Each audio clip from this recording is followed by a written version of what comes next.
புருஷன் பொண்டாட்டிக்குள்ளே ஏன் சண்டை வரப்போகுது? யோசிச்சு பாருங்க. உனக்குன்னா எனக்கு நீன்னு வாழக்கூடிய ஒரு அற்புதமான ஒரு திருமண வாழ்க்கை, அதுக்குள்ளே ஏன் சண்டை வரப்போகுது? இத்தனைக்கு ஒரு 7 வருஷம் லவ் பண்ணி காலேஜில் ப்ரொஃபஸர்ஸ்லாம் யாருக்கும் தெரியாமல், வீட்டில் எவனுக்கும் தெரியாமல், எழுத்த பொட்டி கடைக்காரட்ட கூட நாங்கள் ஃப்ரெண்ட்ஸ் தெரியுமா அப்படின்னு டெய்லி போய் சொல்லி டீ வாங்கி குடிச்சு அவ்வளோ கஷ்டப்பட்டு காதலிச்சு 10 வருஷத்துக்கு அப்புறம் கல்யாணம் பண்ணி 10-15 மாதத்தில் எதுக்கு சண்டை வரணும்? அவரை தான் உங்களுக்கு பிடிக்குமே, அந்த அம்மாவை தான் உங்களுக்கு பிடிக்குமே, 2 பேர் பிடிச்சி போய் தானே கல்யாணம் பண்ணிங்க, ஏன் சண்டை வந்துச்சு அப்படின்னா நான் உன்னை புரிஞ்சு வச்சுருக்கேன். உங்கள் 2 பேருக்குள்ள ஒரு பிரச்சனையுமே கிடையாது. பிரச்சனை எங்கே வருது அப்படின்னு கேட்டால், என் கணவர் எனக்கு நன்றாக புரிஞ்சிருக்கிறது. 10 வருட காதல், 5 வருட திருமண வாழ்க்கை. அப்போ எனக்கு அவர் நல்லா புரிஞ்சிருக்கு. அவர் எதுக்கு கோவப்படுவார், எதுக்கு ஆத்திரப்படுவான், எதுக்கு சிரிப்பான், எதுக்கு அழுவான், எது பிடிக்கும் எது பிடிக்காது, இட்லிக்கு தேங்காய் சட்னி பிடிக்குமா மிளகா சட்னி பிடிக்குமா, அவனுக்கு நெஞ்சரிச்சல் வந்தால் என்ன மாத்திரை சாப்பிட்றான், டைஜின் பிடிக்குமா பிடிக்காதா, மொட்டை மாலில் தனியாக போய் உட்காந்தா என்ன அர்த்தம், பீச்சுக்கு போகணும்னு சொன்னால் என்ன அர்த்தம், படத்துக்கு போகணும்னு சொன்னால் என்ன அர்த்தம், பாப்கார்ன் பிடிக்கலன்னு சொன்னால் அர்த்தம். எனக்கு அக்குவர் ஆணுவர் ஒன்று தெரியும்பா. ஆனால் ஒரு நாள் நீங்கள் நினச்ச மாதிரி நடந்துக்க மாட்டார். சண்டை எப்படி ஆரம்பிக்கும் தெரியுமா? என்ன புதுசாக பண்ணுறீங்க அப்படிமாங்க. பிரச்சனை அவர் பண்ணுறது இல்லை. நான் ஒரு லிஸ்ட்டு போட்டு வச்சுருக்கேன், நீ இப்படித்தான். I am perfect, I am a perfect wife. Okay, எனக்கு தெரியும் நீ யார் எப்படி இருப்பேன்னு எனக்கு தெரியும். நான் ஒரு டெம்ப்ளேட் வச்சுருக்கேன்ல, மஞ்சள் தாவணி இவனுக்கு பிடிக்கும், இவன் எப்போதுமே இந்த கலரில் தான் சட்டை போடுவான், இப்படி ஒரு கணக்கு வச்சுருக்கீங்கள. நீங்கள் அவரை எப்படி அனுமானித்து தீர்மானம் பண்ணி வச்சுருக்கீங்களோ அதுக்கு விரோதமாக வேறொரு செயலில் இறங்குகிற போது என்னுடைய ஜட்ஜ்மெண்ட் தப்பான ஒரு கோபம் வருதுல, அதில் தான் சண்டை வருது. பழைய ஆளுங்களெல்லாம் கவனித்து பார்த்தீங்களா? அது அப்படி தான் விடுப்பா அப்படின்னு கேஷுவலாக முடிப்பாங்க. என்னைக்காவது யோசிச்சிருக்கீங்களா? ஒரு 16 பேரம்பேத்தி எடுத்த பாட்டி, தாத்தா 90 வயசில் செத்து போகிறார். தாத்தா 90 வயசில் செத்து போகிறாரு, பெரிய சாவு, கொண்டு போய் அடக்கம்லாம் பண்ணிவிட்டு வீட்டுக்கு வந்து, எனக்கு குறுக்கு அப்படி வந்தால் ஒரு மனுஷன் எப்படியா பேச முடியும்? எல்லாருக்கும் அவங்க வேலை இருக்குது இல்லை, அவர் வேலை போட்டோ எடுக்கிறது, அவர் பேசத்தான் ஏன் செய்வார், ஏன் நீ க்ளோஸ்அப் எடுக்கணும் அவர் ஒருத்தன் கேட்பான். எவ்வளோ ப்ரெஷர் பாருங்கள் வாழ்க்கையில். ஒரு சாதாரணமாக பிம்பிளிக்கு பிளாப்படி இட்லி தின்னமா, தோசை தின்னமா, தூங்கி எழுந்திரிச்சோமா, கிரிக்கெட் மேட்ச் பார்த்தோமா, 5 நாள் டெஸ்ட் மேட்ச் 6 வாரம் இல்லாமல் உட்காந்து பார்க்கக்கூடிய வாழ்க்கையெல்லாம் போய் 2020 கூட கடைசியில் ஹைலைட்ஸ் பார்க்குற இடத்துல கொண்டு அதை நம்மளை விட்டுட்டாங்க. அதுக்கு கூட பொறுமை இல்லாமல் கடைசி 3 ஓவர் பார்ப்போம் அப்படின்னு இந்த மேட்செல்லாம் நான் 2020 உட்காந்து பார்க்க போனால் கடைசியில் மேட்சே முடிஞ்சு போய் ஹைலைட்ஸ் ஓடிட்டு இருக்கு. சரி, இப்போ நான் எங்கே விட்டேன்? குறுக்க கேமரா வந்ததுனால எங்கே விட்டேன்னு எனக்கு தெரியல. எங்கே விட்டேன்? என்னது என்ன தம்பி? 90 வயசில் தாத்தா செத்தது அவ்வளோ மகிழ்ச்சியப்ப. ஓகே, தாத்தா கொண்டு அடக்கம்லாம் பண்ணிட்டு எல்லா பேரம்பேத்திங்கெல்லாம் உட்காந்து தாத்தாவை பற்றி அந்த பாட்டிக்கிட்ட கேட்குறாங்க. பாட்டிக்கு ஒரு 80-85 வயசு, 7-8 பிள்ளை பெற்று 10-15 பேரம்பேத்தி அப்படின்னு ஒரு நிறைவான ஒரு வாழ்க்கை. அப்போ தாத்தாவை பற்றி இவங்க சொல்கிறாங்க, உங்கள் தாத்தா இப்படி, உங்கள் தாத்தா அப்படி, உங்கள் இப்படி, இவர் இப்படி அப்படிலாம் சொல்லிவிட்டு கடைசியாக சொல்கிறாங்க, என்ன அந்த ஆளை புரிஞ்சுக்கவே முடியாது. எது 60 வருஷம் குடும்ப வாழ்க்கை வாழ்ந்து 7-8 பிள்ளை பெற்று 18-19 பேரம்பேத்தி எடுத்து கொண்டு வச்சு அடக்கம் பண்ணியாச்சு. அடக்கம் பண்ணிட்டு வந்து சொல்லி பாட்டி சொல்லி என்ன அந்த மனுஷனை புரிஞ்சுக்கவே முடியாது. அவங்க ஏன் சக்ஸஸ்ஃபுல்னு தெரியுமா? அவரை புரிஞ்சுக்க முடியாதுங்கிறத அவங்க புரிஞ்சுக்கிட்டாங்கிறதுனால தான் அவங்க சக்ஸஸ்ஃபுல் கப்புள். லைஃப்பில் இங்கே பெரிய பிரச்சனை என்னன்னா, நான் ஒரு பெர்ஃபெக்ட் ஒய்ஃபாக இருக்கேன்னா அவரை நான் புரிஞ்சுக்கணும். லைஃபோட சுவாரஸ்யம் ஒருத்தரை புரிஞ்சுக்க முயற்சி பண்ணுறது தான், புரிஞ்சுக்கிறது இல்லை. ஒருத்தர் உங்களுக்கு நல்லா புரிஞ்சிருச்சு, அவ்வளோதான், சோழி முடிஞ்சிச்சு, அந்த ஆளை விட்டுட்டு போயிடுவீங்க. நீ அப்படி பர்ஃபெக்டான மனுஷன் இந்த உலகத்திலே கிடையாது. நிறைய எதிர்பார்ப்புகள்லாம் இருக்குல்ல, என் வீட்டுக்காரர் இப்படி இருக்கணும், என் மனைவி இப்படி இருக்கணும். யோசிச்சு பாருங்களேன். ஒரு முறை நீயா நான் ஷோவில் வந்து expectations of girls and boys about their future partner அப்படின்னு வந்தப்போ ஒரு லிஸ்ட்லாம் சொன்னாங்க. ஆள் வந்து 5 அடி 6 அடி இருக்கணும், சிகப்பாக இருக்கணும், நல்லா உயரமாக ஒல்லியாக இருக்கணும், பெங்களூரில் வேலை பார்க்கணும், சொந்த அப்பார்ட்மெண்ட் வச்சுருக்கணும், எந்த கெட்ட பழக்கமும் இருக்கக்கூடாது, என்னை தவிர யாரையுமே பார்க்கக்கூடாது, அம்மா அப்பா கூட சேர்ந்து இருக்கக்கூடாது, நான் என்ன சொல்கிறேனோ அதெல்லாம் கேட்கணும், என்னை வாடி பொடின்னு கூப்பிடக்கூடாது, அவ்வளோ ப்ளீஸிங்காக இருக்கணும், நான் சமைச்சு கொடுக்குறத சாப்பிடணும், அவரும் எனக்கு சமைச்சு தரணும், நான் கோபப்பட்டால் பொறுத்துக்கணும், என்னை குழந்தை மாதிரி பார்த்துக்கணும்னு ஒரு லிஸ்ட்டு சொன்னாங்க. அப்போ நான் சிம்பிளாக ஒன்று கேட்டேன், கரெக்டு. இப்படி உனக்கு தெரிஞ்சு உங்கள் அண்ணன் தம்பியில் யாராவது ஒருத்தனோ, உங்கள் சொந்தக்காரனில் யாராவது ஒருத்தனோ, இல்லை உங்க கூட படித்தவங்கள யாராவது ஒருத்தன் இருக்கானா? அப்படி யாரும் இல்லை சார். உண்மை என்னென்னா, உங்க கூட படித்தவன் மட்டும் இல்லை, யார் கூட படித்த ஒருத்தனும் அப்படி கிடையாது. நம்ம ஒரு பெர்ஃபெக்ட் பிம்பம் தேடுறோம் பாருங்க. இல்லைன்னா இன்னொரு எக்ஸ்ட்ரீம் இருக்காங்க, மகா மோசமானவனாக இருக்கணும், குடிகார பயலாக இருக்கணும், பொறுப்பு இல்லாமல் சுற்றணும், அப்பங்காசு அழிக்கணும், அவனை கட்டணும், திருத்தணும். லைஃப்பில் ஏதாவது ஒரு சேலஞ்சு மனுஷனுக்கு தேவைப்பட்டுக்கிட்டே இருக்குது. வாழ்க்கையை சுவாரஸ்யப்படுத்துவதற்கு எக்ஸ்ட்ரா இன்க்ரீடியன்ஸை போட்டு ட்ரை பண்ணிகிட்டே இருக்கும். அதில் ஒன்று தான் இந்த பெர்ஃபெக்ஷன். பர்ஃபெக்டாக இருந்தால், ஏன்னா நான் மற்றவர்களைப் போல வாழலை, வாழ்க்கையை அடுத்தவருக்கு நிரூபிக்கிறதுக்கு நடக்கிற போராட்டம் இருக்குல்ல, அதுதான் நம்ம வாழ்க்கையுடைய அழகான பக்கங்களை அழிச்சிருது. வாழ்க்கை நான் இப்படி வாழுகிறேன் என்று அடுத்தவர்களுக்கு நிரூபிப்பதற்காக நாம் நடத்தக்கூடிய போராட்டங்கள் தான் நம்ம வாழ்க்கையை நம்ம வாழாமல் பண்ணிடுது. நீ ஒரு ஆவரேஜ் லைஃப் வாழ்கிற, நான் அதை விட ஒரு பர்ஃபெக்டான லைஃப் வாழ்கிறேன். நீ ஒரு சுமாரான வாழ்க்கை வாழ்கிற, அதை விட நான் ஒரு சூப்பரான வாழ்க்கை வாழ்கிறேன். நீ வாழ்கிற வாழ்க்கையில் வாழ்க்கையே கிடையாது, நான் வாழ்கிற வாழ்க்கை எப்படிப்பட்டது தெரியுமான்னு அடுத்தவருக்கு நிரூபிப்பதற்காக எடுக்கக்கூடிய முயற்சிகளில் நாம் வாழாமல் போகிறோங்கிற விஷயமே நமக்கு தெரியவே மாட்டேங்குது. Got my point. அதில் ஒன்று தான் இந்த பர்ஃபெக்ஷன். உங்கள் மாதிரி கிடையாது. எங்கள் வீட்டில் எடுத்த பொருள் எடுத்த இடத்துல இருக்கும், கரெக்டாக எல்லாத்தையும் நாங்கள் பர்ஃபெக்டாக வச்சுருப்போம். எங்கள் பாப்பாலாம் வந்தவொடனே ஷூவை கலட்டி இங்கே வச்சுட்டு சாக்ஸை கொண்டாந்து நேரம் அதுவே வாஷிங் போட்டு தலையை விட்டு அதுவே கழுவிடும். ஒன்று இப்படி பண்ணிடும். இல்லை அந்த பிள்ளைக்கு படிப்பு வருதோ வரலையோ அதை நல்லா படிக்க வைக்கணும், அது பிடிச்ச படிப்பை படிக்க வைக்கலாம். ஓகே, எனக்கு இந்த படிப்பு படிக்குதுன்னா இதை படித்தா தான் நமக்கான, ஏன்னா நான் இன்னொருத்தருக்கு ப்ரூவ் பண்ண வேண்டியிருக்கு. அப்புறம் நம்ம ஹஸ்பண்ட், அவருக்கு பிடிச்சது சிம்பிளாக ஒரு லைஃபாக நீ இப்படி தான் ட்ரெஸ் பண்ணணும். மனைவி, நீ இந்த கல்யாணத்துக்கு வரல, இருக்க நகை எல்லாத்தையும் எடுத்துகிட்டு போ. நேராக போய் எஸ்பிஐ பேங்க்கில் லாக்கரை உள்ளே போனால் பின்னால் 5 பேர் நிற்பான். அந்த அம்மா உள்ளே எல்லாத்தையும் போட்டு கண்ணாடியில் போட்டு, என்ன இப்போ காட்டணுமா இல்லையா எவ்வளோ நகை வச்சிருக்கோம்னு இல்லைன்னு.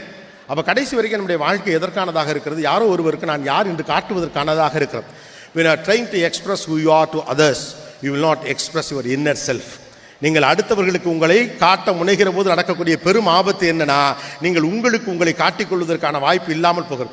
இந்த நம்பிக்கை நமக்கு அதிகமாக இருக்கிறதுனால நம்ம நினைக்கிறது என்ன, அடுத்தவன் நம்மளை பற்றி என்ன நினைக்கிறாங்கிற சிந்தனை நமக்கு மண்டையில் ஏற ஏற ஏற நம்ம எதையெல்லாம் நம்ப ஆரம்பிச்சிடும். ஒரு பக்கம் பெர்ஃபெக்ஷன் எக்ஸ்ட்ரீம்னா, இன்னொரு பக்கம் நம்முடைய அறியாமை இன்னொரு எக்ஸ்ட்ரீம்.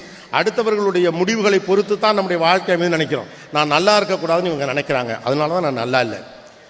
அவங்க எல்லோரும் சேர்ந்து கருவிட்டாங்க, அவங்க எல்லாம் சேர்ந்து கண்ணு வச்சுட்டாங்க, காது வச்சுட்டாங்க, காலை தூக்கி கழுத்தில் வச்சுட்டாங்க, அவங்கெல்லாம் நான் நல்லா இருக்கக்கூடாதுன்னு நினச்சிட்டாங்க.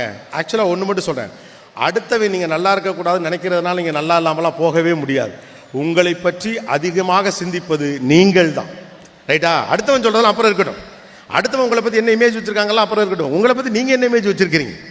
நான் பாவம், நான் ரொம்ப சோகம், எனக்கு மட்டும் ஏன் இப்படி நடக்குது? நீங்கள் கோயிலில் மட்டும் போயிட்டு எல்லோரும் வேண்டது வெளியில் கேட்குற மாதிரி ஒரு ஏற்பாடை மட்டும் பண்ணுங்களேன். பூரா பேர் சாமிகிட்ட என்ன சொல்லலாம், என்னை மட்டும் ஏன்டா இப்படி கொடுமைப்படுத்துற அப்படின்னு தான் எல்லாம் கேட்டுக்கிட்டு இருப்பாங்க.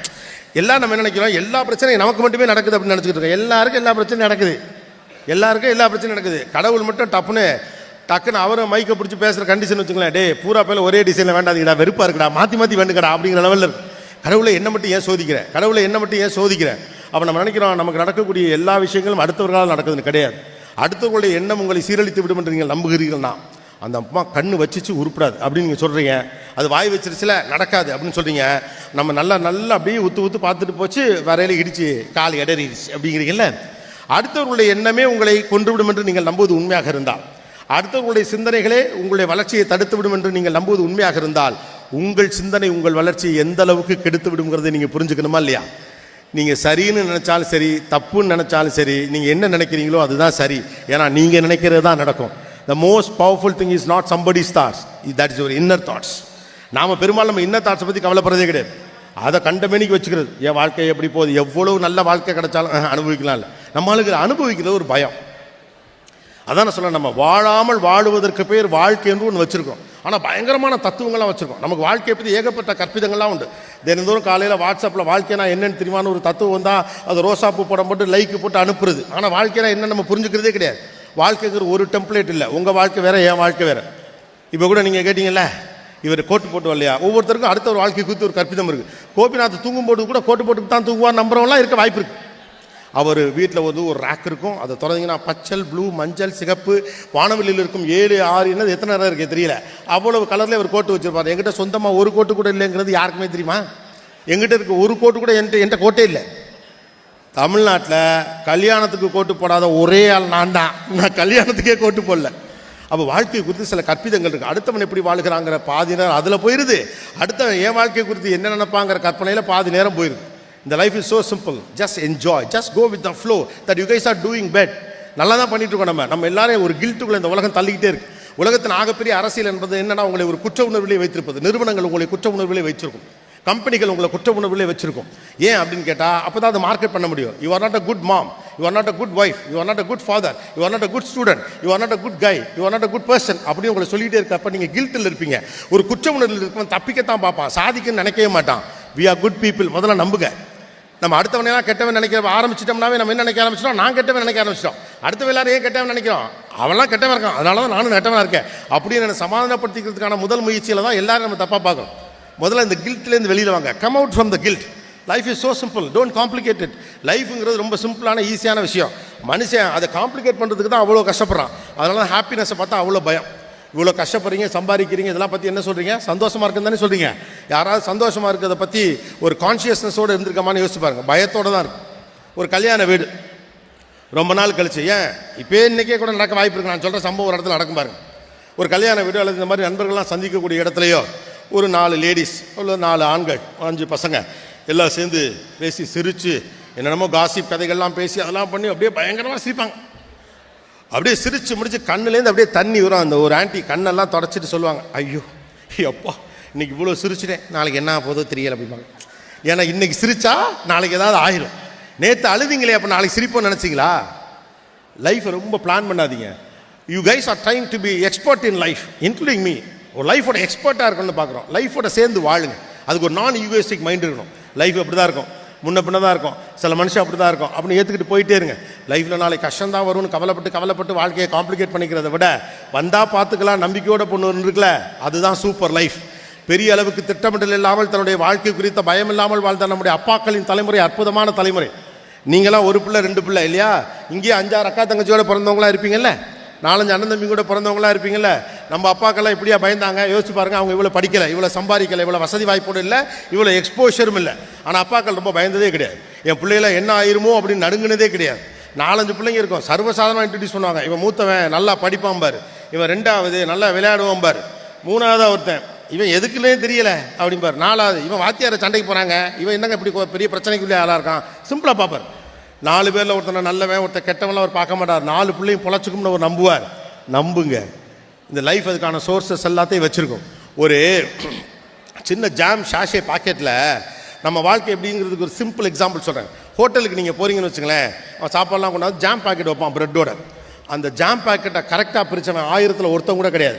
சின்னதாக ஒரு கட்டு வச்சுருப்பான், அந்த இடத்துல அப்படி கிழிச்சு அது வந்துடும்.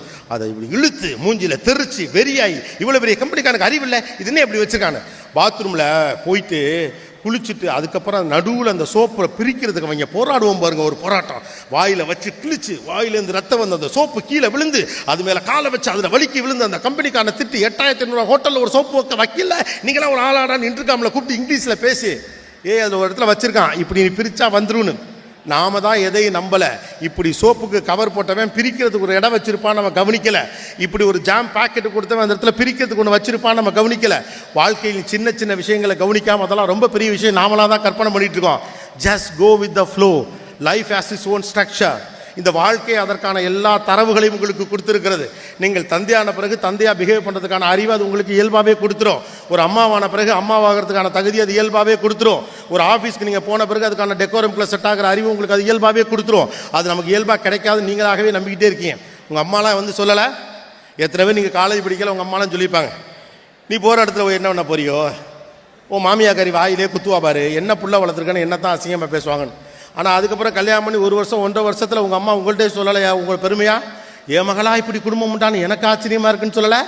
அதுக்கு எங்கேயும் போய் படிச்சுட்டு வந்தீங்களா என்ன? அது தானாக வரும்.